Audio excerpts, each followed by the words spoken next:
en nuestro país.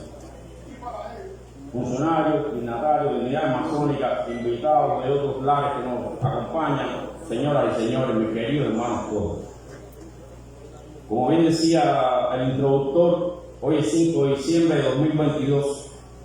En tal fecha, por el año 1859, hace 163 años exactamente, se creaba por el Arsenal de Masones del Sexo la Gran Logia de Colón, que si bien no fue el primer cuerpo de masonería regular que trabajara en Cuba, ya que años antes se había constituido la Gran Logia Española de Quito de York a partir de la reunión de logias como el Templo de la Cultura Teorobal, Delicias de La Habana, Concordia, entre otras, y cuya labor fraternal se vio tronchada por decreto real de Fernando VII, que prohibía la práctica de la masonería en los territorios bajo el gobierno español, siendo perseguidos sus practicantes por el delito de francmasonería en todos los territorios y colonias de España.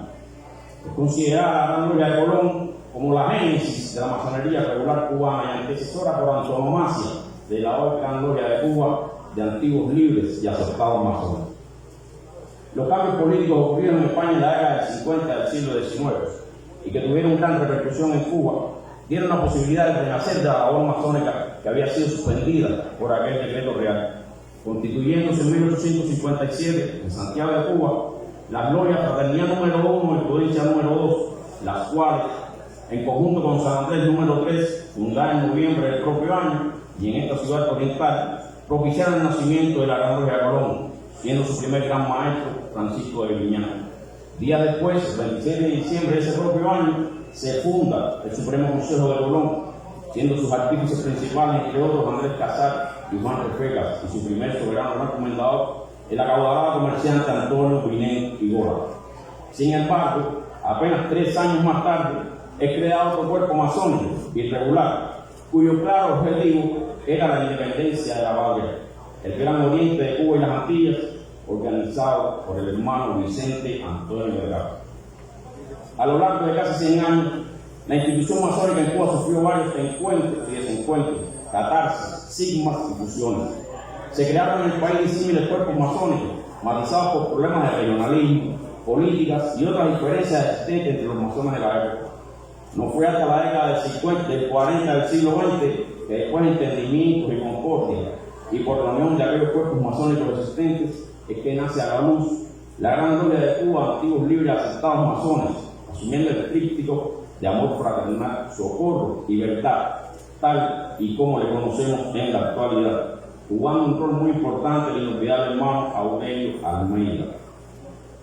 Estos eventos, a grandes rasgos comentados, son los que dieron origen a nuestra institución en Cuba, y sin la menor intención de relegarlos a lugar diferente al que les corresponde, y mucho menos renegar de esa historia pródiga y enaltecedora, he tratado de hacerle llegar esta síntesis histórica con el claro propósito de conminarles a todos a que profundicen en el tema, profanos y masones, porque realmente lo amerita. La riqueza en hechos que nos brinda nuestra historia la engrandece. Por otra parte, quisiera que mis breves palabras, más que poner la relevancia del acto nacional que nos convoca hoy, centraran nuestro pensamiento en la labor masónica actual, y hagamos una pausa para revisar lo hecho hasta el momento, analizar si hemos sido conscientes de la misión intrínseca que nos ordena el pertenecer a la masonería, y que no es otra que cumplir con los deberes para consigo mismo, para con sus semejantes y para con el gran arquitecto del universo, redundando en cumplir con nuestros deberes para con la sociedad y con la patria. En 1868, viriles masones dejaron todo para marchar a luchar por la emancipación del país contra el imperio despótico español. No había otra manera que no fuera la lucha armada. Hoy, la pelea por la patria es con el arma más importante que portan los masones, que es el pensamiento elevado, con el que debemos actuar para dejar de oír por doquier el lamento de la pérdida de valores en la sociedad. Tenemos que una vez revisarnos en nuestra economía interior, mirar de cerca nuestros pensamientos y valorar si empatan con lo que decimos, nivelar expresión con actitud. Entonces comenzaremos a recobrar los espacios que no han sido vedados o de los que nos hemos ausentado.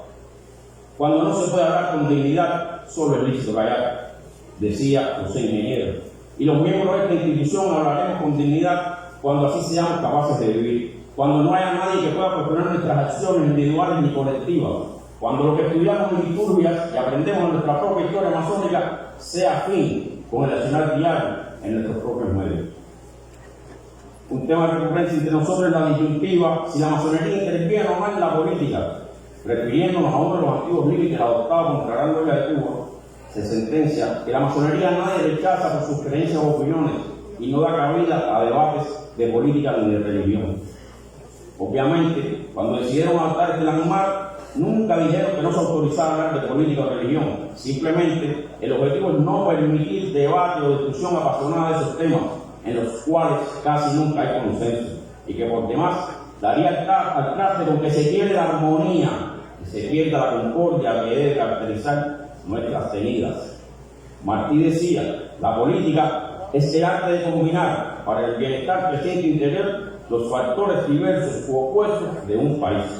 Asimismo, Aristóteles en la antigua Grecia usó el término política para describir la convivencia pacífica entre las polis o ciudades. A partir de estas ideas tomadas de grandes pensadores, considero que los masones sí debemos hablar de política, toda vez que es la regla fundamental que rige la sociedad. Debemos hablar y además buscar la manera de hacer política. En uno de mis juramentos prestados en mi carrera masónica, sancioné trabajar siempre en pro de la identificación de nuestra patria y luchar constantemente por el progreso de la humanidad. Ahora me pregunto, ¿de qué manera puedo identificar a mi patria si no hago política para ello? Si nosotros los masones, como máxima expresión del libre pensamiento, no trabajamos porque en la sociedad se acepten, tal y como sucedió con un código de las familias, todos los tipos de doctrinas políticas estamos condenados al fracaso. En el seno fraternal cohabitan miembros de disímiles expresiones políticas, oficialistas y proscritas. Y de esa convivencia armónica surgen en la mayoría de las veces las soluciones necesarias a los problemas que enfrentamos como institución. Es por eso que debemos y estamos llamados a trabajar porque así ocurre en la sociedad civil. Hemos de buscar la vía para incidir y perseverar, porque se le concede paso cívico a todas las corrientes de pensamiento. En uno de los grados filosóficos que estudiamos en nuestro rito escocés, se enseña que todo aquel que quiere imponer su ideología o religión por encima de la de los demás, obviando el libre albedrío que nos concede el gran arquitecto del universo, se erige tirano. Por eso es deber de nosotros, los masones, trabajar por ese objetivo. Y no piensen que andan buscando enfrentamiento contra ningún poder. No, para nada. Lo que pretendo y deseo es un entendimiento, que se abran las mentes, despojándose de lo que se ha hecho en el pasado en el país, para entre todos lograr una sociedad verdaderamente justa. Y así unidos, aunque diferentes, trabajar por el progreso de una nueva Cuba en primer lugar, con todos y para el bien de todos, al decir del maestro, y cooperar con el progreso de la humanidad en general.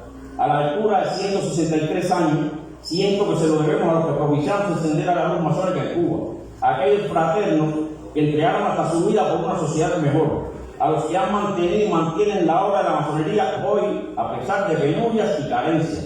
Ya sabemos de dónde venimos, redimensionemos quiénes somos, y así sabremos determinar hacia dónde vamos, para honra y gloria del gran arquitecto del universo en las alturas y paz en la tierra a los hombres de buena voluntad. Felicidades, hermanos míos.